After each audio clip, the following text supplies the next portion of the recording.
আসসালামু আলাইকুম ওয়া রাহমাতুল্লাহি ওয়া বারাকাতুহু। তো আজকে কিন্তু পহেলা বৈশাখ, সবাইরে পহেলা বৈশাখের শুভেচ্ছা জানাই, শুভ নববর্ষ। তো আমার ভিডিও ছাড়া নিয়ে অনেকটা সমস্যা হয়েছে আর কি, ভিডিও আপলোড হইতেছে না। যদি ভিডিও আপলোড করা যায় আর কি, ঠিক হয়ে যায়, তাইলে আজকে ভিতরে ভিডিওটা ছাড়া দিয়ে মানে ভিডিওটা আপলোড হইব। আর যদি ঠিক না হয় তাইলে যেদিনকে ঠিক হইব ওই দিনকে এই ভিডিওটা আপলোড করব। তো আমার চ্যানেলটা যেন ঠিক হয়ে যায়, আপনারা সবাই আমার জন্য দোয়া করবেন। আর আজকে পয়লা বৈশাখ, তো আমাদের গ্রামে যারা থাকে, আমাদের গ্রাম না অন্য অন্য গ্রামে মনে হয় এই কাজটা করে সবাই। তো গ্রাম বাংলার মানুষ কিন্তু মাছে ভাতে বাঙালি, এরা সবাই জানে। আর আমরা যারা গ্রামের মানুষ আছি তারা সবাই কিন্তু তিতা শাক যে কয়, তিতা শাক খাই, নিম পাতা কিংবা গিমা শাক, অনেক তিতা জাতীয় যে শাকগুলো আছে। তো পহেলা বৈশাখের দিন সকালে এই শাকগুলাই খাওয়া হয় ভাজি কইরা। তো এই জন্য সকাল সকাল আইসা পড়ছি। তো আজকে আমি করলাম নিম পাতার ভাজি, রোদ্রে দেওয়ার ঝামেলা ছাড়া কিভাবে নিম পাতা ভাজি মসমস কসকসায় খাওয়া যায় এগুলাই আজকে দেখাইয়াম। তো শহরে যারা থাকে তারা কিন্তু ইলিশ মাছ আর পান্তা ভাত খায়, আর আমরা গ্রামে যারা থাকি তারা ইলিশ মাছ খাওয়া দূরের কথা চোখকে দেখতে পারি না, কারণ আমাদের এদিকে ইলিশ মাছ পাওয়া যায় না। আর পাওয়াগুলো যেই পরিমাণে দাম, ইলিশ মাছ খাওয়া অসম্ভব একেবারে। এই জন্য আমরা তিতা শাক দিয়াই পহেলা বৈশাখটা উদযাপন করি। তো এখন যাই আমরা নিম পাতা পাড়তে, নিম পাতা পাইরে আইনা ভাজি করাম। তো চলেন যাই। তো এটা হচ্ছে নিম পাতা গাছ, নিম পাতা গাছের থেকে নিম পাতা পাইরে দিতেছি। এই জায়গায় একটি মাছা দেওয়া হয়েছে, গাছ লাগানো হয়েছে।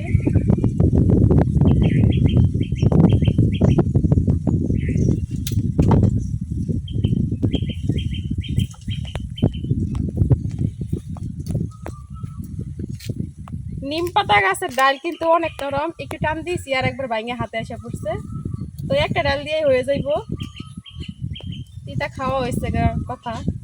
আর এই পাতাগুলো কিন্তু বেশ একটা তিতা লাগে না ভাজি করলে। তো এই গাছটা অনেক বছর আগে, তো মাঝখান দিয়ে অনেক ঝড় তুফান হয়েছিল, তারপরে কিন্তু এই গাছটা একবারে হাইলা গেছে, মানে ওর দেখি শিকড় উঠে গেছে। তো আজকে আমরা নিম পাতা খাইয়াম পহেলা বৈশাখ উপলক্ষে। আর নিম পাতা খাওয়া কিন্তু এমনিতেই অনেক ভালো শরীরের জন্য, চুলকানি যাবতীয় রোগ আছে, বিষ ব্যথা সব কিছু ভালো হয় এই নিম পাতা ভাজি খাইলে। আবার নিম পাতা যে পিচিগুলো আছে এইগুলাও যদি ট্যাবলেটের মতো খাওয়া যায় তাহলে কিন্তু অনেক উপকার। তা আমরা গ্রামের মানুষ কিন্তু ওষুধ পানি খুব কমই খাই, এগুলা দিয়াই ওষুধ বানায় খাই। তো জানি না ভিডিওটা আজকে আপলোড দিতে পারলাম কিনা, কারণ আমার চ্যানেলে একটা সমস্যা হয়েছে, একটা ভিডিওতে কপিরাইট আইছিল, এই জন্য আর কি সমস্যা হয়েছে। এখন ভিডিও ছাড়তে পারতেছি না দুই তিন দিন থেকে। তো আজকে যদি আল্লাহ চায় তাহলে ভালো হইব, ছাড়তে পারাম। আর যদি না হয় এটা তো নাই, এই ভিডিওটা অন্য দিন, অন্য যে কোনো দিন, যেদিন ঠিক হইব এই দিন এই ভিডিওটা আপলোড করা। তো আমার জন্য সবাই দোয়া করবেন, আমার চ্যানেলটা যেন ঠিক হয়ে যায়। তো যাই,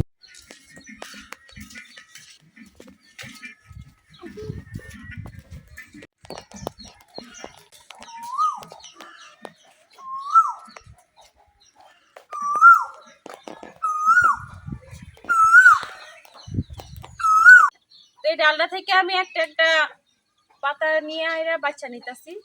এই পাতাগুলো আমি এইভাবে আলাদা করে নিয়েছি ডাল থেকে।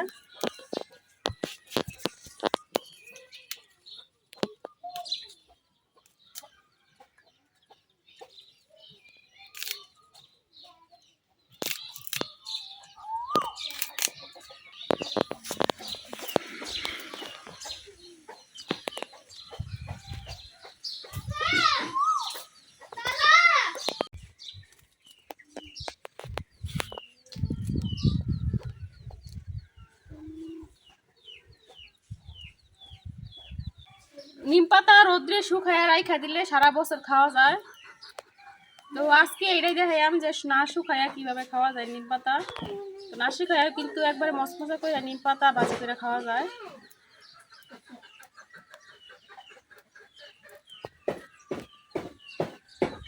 তো আমরা শুধু পহেলা বৈশাখ উপলক্ষে নিম পাতা ভাজি খাই না, এমনি তো শরীরে বিষ ব্যথা হইলে, ঠান্ডা কাশি হইলে নিম পাতা ভাজি করে খাই, শরীরে চুলকানি হইলে।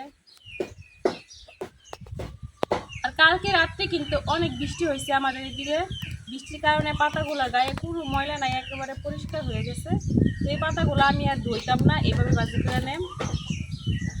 এই জায়গায় আমি এক বাটি নিম পাতা ছাড়াই নিছি, এগুলা দিয়ে আমার হয়ে যাইব, আমি আর নিতাম না।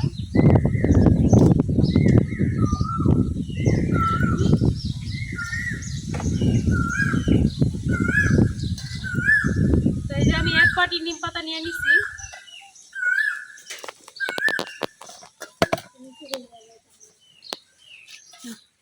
নিম পাতা ভাজি করার লেগে আমি চুলার মধ্যে কড়াই বসাই দিচ্ছি, এখন পাতাগুলো দিয়ে দেন।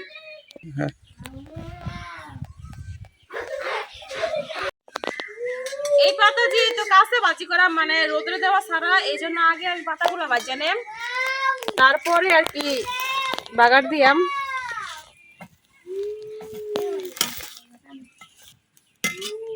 তারপরে তেলের মধ্যে বাগার দেম, আগে পাতাগুলো ভাজিয়ে একবারে ঝরঝরা করে নেম, একটু মশমশা করে নেম।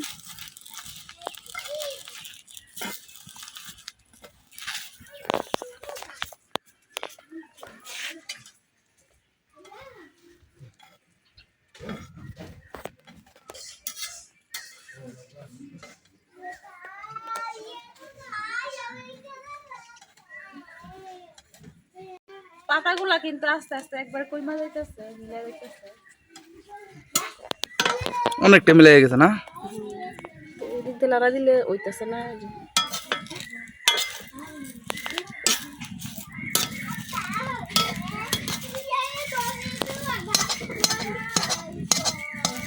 তো এইভাবে আমি এখন পাতাগুলা জর্জরা করে নিলাম।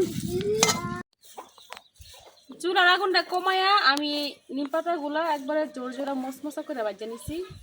এই দেখেন কতটা মশমশা হয়েছে, পাতাগুলা থেকে কিন্তু একবার জন জন শব্দ হইতেছে। আর এই দেখেন পাতাগুলো একেবারে মশমশা হয়ে গেছে। তো এখন আমি এই পাতাগুলো উঠাই রাখাম, তারপর তেলের মধ্যে বাগার দেম।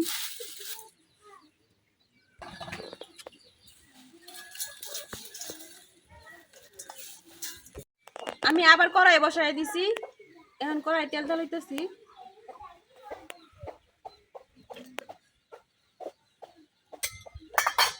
এই শাকগুলোর মধ্যে শুকনা মরিচ দিলে খাইতে অনেক ভালো লাগে, এই জন্য আমি 4-5টা শুকনা মরিচ নিয়ে নিচ্ছি।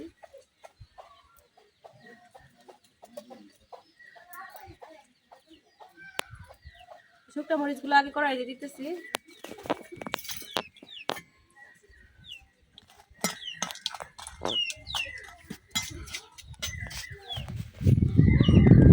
শুকনা মরিচগুলো আগে হালকা ভাজা নেম, তারপরে দিলাম পেঁয়াজ রসুন।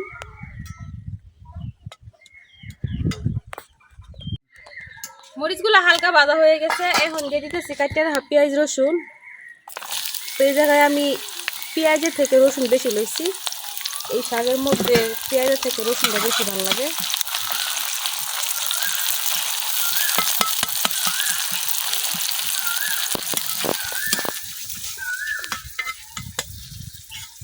এখন আমি পেঁয়াজ আর রসুনটা একবারে ভাজিয়ে লিয়ে পড়া করে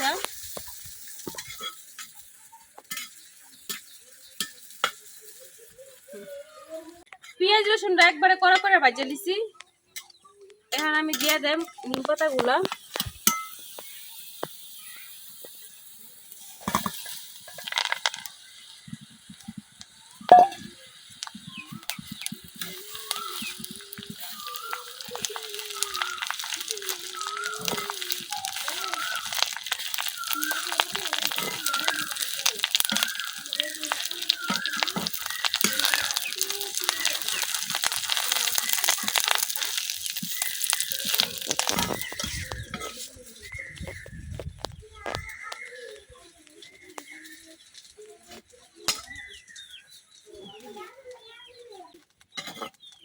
পুরাটা শাকের সাথে আমি পেঁয়াজ রসুন তেল খুব ভালোভাবে মিশাই নিছি। এখন একবারে কম আগুনে কিছুক্ষণ লাড়াচাড়া করে ভাজি করে নিতে হইব। তো আমি এইভাবে কিছুক্ষণ লাড়াচাড়ায় ভাজি করে নিছি। এখন দিয়ে দেব পরিমাণ মতো লবণ,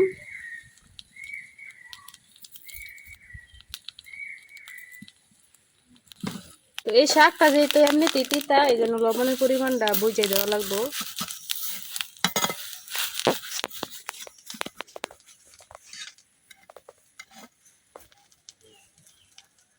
তেলে দেওয়ার পরে কিন্তু আরো বেশি একবারে মসমস শব্দ করতেছে, মনে হইতেছে বেশি একবার মস্ত মস্ত হইতেছে আরো।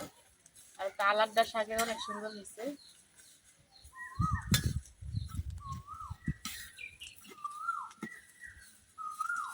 তো এভাবে আমি এখন 2-3 মিনিটের মতো নাড়াচাড়া ভেজে নেন।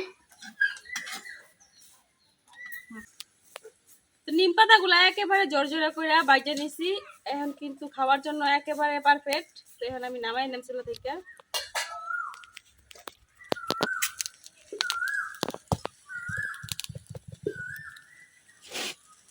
ওয়াও ওয়াও একদম ওয়াও হইছে। কালারটা অনেক সুন্দর হয়েছে আর দেখেন কতটা মসমসা হয়েছে।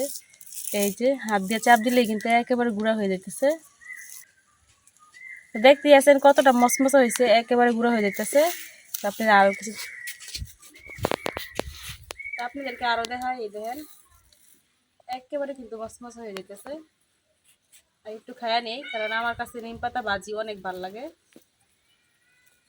পেঁয়াজ রসুন কামড় কামড় পড়লে খাইতে অনেক মজা। বিসমিল্লাহ।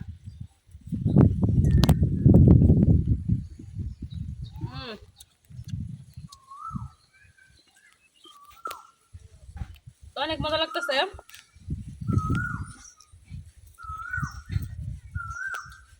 ভাত দিয়ে খাইলে, গরম ভাত দিয়ে অনায়াসে একবারে পেট ভরে ভাত খাওয়া যাবো।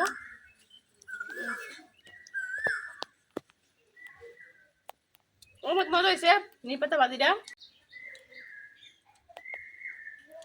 তো আপনারা এখনো এই পহেলা বৈশাখেতে, মানে পহেলা বৈশাখের দিনে যারা নিম পাতা ভাজি করে খান নাই, অবশ্যই একবার খায়া দেখবেন।